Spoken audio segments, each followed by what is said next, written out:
Welcome to the Santa Clara County Office of Education Grant Training Series. This is focused on project management for grant proposal preparation, and the purpose of this training is to provide a basic overview of project management around grant preparation. Welcome, my name is Elizabeth Franco. I am the Manager of Grants and Partnerships here at the Santa Clara County Office of Education. Our agenda today is to take a brief look at the grant cycle and then discuss pre-award project management. Pre-award is, of course, the part of preparing the grant and submitting it, and not for after the grant is received. This slide shows us what the grant cycle is, and I just think it's important to know because project management starts very beginning and goes all the way through both parts of the grant cycle.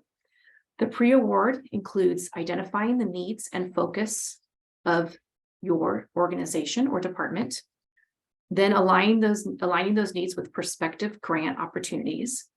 Once that is done, then you can develop your proposal and budget, and then you submit that before the deadline.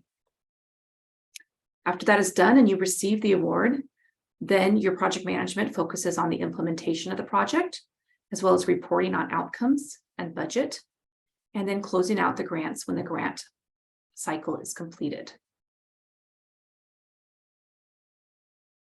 So what is project management? Project management is the process and activity of planning and organizing to achieve a specific goal or outcome. In this case, we're creating a grant proposal. So some things to think about in this pre-award period is aligning your organization's goals and priorities to understand what funding you will pursue. Making sure that your funding, the focus for finding funding is mission-centered and not dollar chasing. You don't want to pivot your entire mission to get one grant. You want to find grants that are focused on what your mission is and align. Once you've identified RFAs and decided that they are a good fit, then you want to review the RFA. We do have a separate training that's on Is the Grant a Good Fit that I recommend you watch if you want some more information about walking through that process. You want to review the RFA several times to make sure nothing is missed, and if they offer a webinar, to attend that for any additional information. Be aware not only of the requirements listed in the RFA for your application, but also those for the project. So requirements for your application will include everything included in the application, including any supporting documentation like MOUs, letters of support, assurances, as well as budgets, budget narratives, etc. What are the legal requirements that are included in the RFA, and what are you assuring that you will do if you receive the funding? In terms of the requirements for the project, you want to make sure, and this is often in the fine print, that if awarded, you would meet all expectations of the funder. I usually read the RFA at least 3 times. The first time I'm looking for basic overview, as well as if I am eligible, and if there's any special financial considerations around indirect cost or match. The second time I'm reading it, I'm taking note of what needs to be included in the application, making sure that I really understand what needs to be prepared by the deadline. And then third is looking at what are those requirements for if we get the money and how we are going to meet those expectations. After you've reviewed the requirements, now you need to assemble your writing team. Depending on the type of grant and the size, you'll have different needs for your writing team, but some things to consider are who is going to provide the project expertise. Perhaps that is you. Perhaps there's someone else that you're assisting in writing a grant and they bring in that expertise. What about budget expertise? If you're preparing a multi-year budget, or if your budget has special considerations around indirect cost or match, who is going to be brought in to be providing that budget support? Is there a need for evaluation in this? Is this something that you do internally? You can bring in someone to bring that expertise, or do you need to bring in someone that's externally to provide that expertise? Are you going to be hiring new positions and you need to consult with an HR expert around job descriptions and what they would be paid? Again, think about who needs to be included to develop for the specific needs of your RFA. Then think about your partners. Do you already have partners? Do you need to establish partners? Are they going to be part of your regularly meetings? Or are you going to get support from them or information for your writing via email or other conversations? And most importantly, you want to set regular weekly meetings for the duration of the grant writing period to assign tasks and check on progress. This is a good practice also for when you receive the grant to set up a similar type meeting on a weekly or bi-weekly basis to make sure people are meeting their goals for the grant implementation. Here's a tool we'd like to share with you. This is a task list and timeline. And the next slide, I have the URL of where you can find this, although you can also look online and find different versions of this from other sources. So here is the URL, SUCCOE.org/grants-partnerships-office.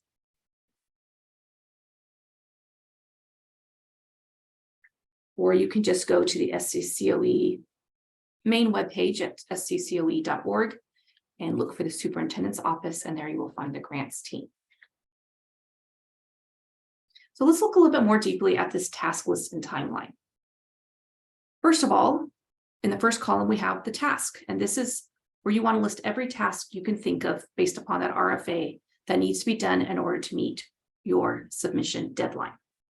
Second, you want to set up when the timelines are. You want a backward map to add the dates to when the tasks should be complete. Plan on having the grant submitted early, at least a week to 4 days if possible. Next column is who. Who is going to be responsible for completing the task? Now, there may be multiple people completing a task, but who is the one who's going to be the main driver of getting that done? Do not assign someone who is not at a meeting to who. If you're going to reach out and ask someone to be the lead of a certain section, then the who is going to be doing that, reaching out. And then in the notes section, you can write who will they be reaching out to. The next is status. This is not started, in progress, completed, or other. Keep this simple. And then finally, notes. Add notes for other members of the writing team. Things that can be referred back to as you meet. Every time you meet in those weekly meetings, you want to pull out this task list and timeline, and you want to review it and see where people are progressing towards these goals. At the bottom part of this task list and timeline, there are some overview information about the actual grant.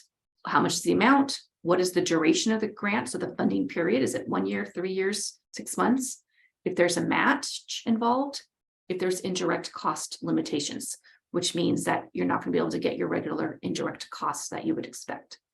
The reason I have this here is so that everyone knows what these are and can easily see them when they refer to this list. When you are setting up this list, you want to make sure you bring everything from the RFA over. So again, this is a template. Some things you may not need to include. Oftentimes, you don't need internal or external bios, so you would delete these.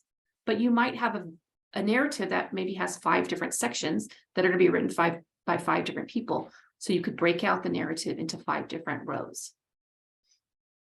Maybe you're sending out your draft narrative and budget to a different person for review, so you can separate those. You might have additional items that have to be included that are documents such as your tax ID information, your board of directors information. Whatever those items are that are required by the RFA, you want to add to your tasks. You want to make sure that you have a timeline for when it will be done, that it's assigned to someone, and they're updating the status weekly at your weekly meetings. Again, those weekly meetings are really, really important. They can be as short as 15 minutes to just quickly jump through through the status of each item, or they can be longer to be actual time to work on parts of it together. But I highly recommend starting by reviewing the task list and timeline. Okay, so your takeaways from project management for the pre-award grant are to review the RFA or RFP multiple times to make you sure you understand all requirements. Add any required sections to your task list and break down the narrative sections if needed. Assign people and dates. Remember not to assign people that are not at the meeting. And then plan for weekly check-ins to track progress towards completion. With that said, I want to take 1 minute to talk about the post-award. Just a reminder that you will also want to set up your post-award project management. You want to think about your internal processes for execution and managing a post-award grant, your external processes and internal process. Make sure you're understanding all your project requirements, your reporting requirements, and use the timeline that you created for your application as the framework for your post-award implementation. And finally, you'll want to include in your post-award task list your closing out of the grant, including your internal closeout processes, as well as those required externally by your funder. Please look on our channel. We will have some post-award project management videos available for you there as well. Additional resources can be found on the Santa Clara County Office of Education's YouTube channel under the Grants Partnership and Operations playlist. If you have any questions, please email us at grants_office@sccoe.org. And please fill out our Google survey to provide feedback on this workshop. We know that it was quick and short and just an overview. Please let us know if you want something in addition to this. And you can do that through the survey link that is also in the chat below. Thank you for joining us.